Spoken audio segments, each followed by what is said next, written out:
January 22, 1905, St. Petersburg, Russia. Snow falls softly outside. The Winter Palace as Tsar Nicholas II sits alone at his desk reading reports. He does not fully believe. The candles flicker, casting long shadows across. Portraits of Romanov, ancestors who ruled without question. Nicholas rubs his temples, tired not from labor, but from doubt. Outside, tens of thousands of his subjects are marching toward the palace, carrying icons, not weapons, singing hymns, not slogans. They believe the Tsar is their father, and that if he only hears them, he will save them. Nicholas is not in the palace that morning. He has left the city, believing distance will defuse tension. It is a small decision, but history will magnify it.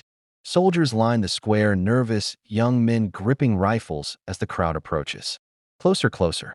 A command is shouted, shots ring out, bodies fall into the snow. By evening, Russia has a new name for this day: Bloody Sunday. And Nicholas has lost something. He will never recover the illusion. That time is on his side. Nicholas II did not lack intelligence, but he lacked urgency.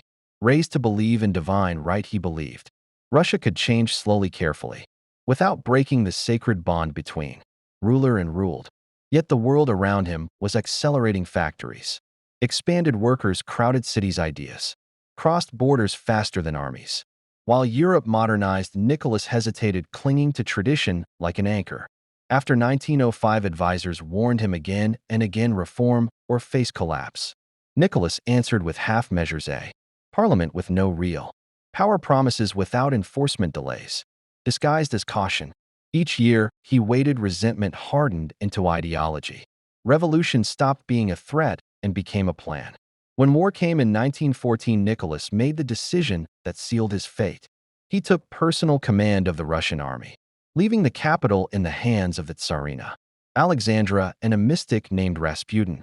At the front, soldiers froze, starved, and died by the millions. At home, food vanished, trust evaporated, and the monarchy became a symbol not of stability, but of blindness.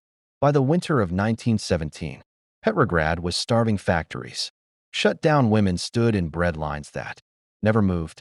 Soldiers refused orders, crowds filled the streets, shouting not for reform, but for an end. Nicholas received telegrams warning him to act immediately. He read them slowly, believing loyalty would hold just a little longer. It did not. In March 1917, Nicholas boarded a train, believing he still had options. By the time it stopped, he was no longer Tsar. He signed his abdication. Quietly, not under threat of violence, but under the weight of delay.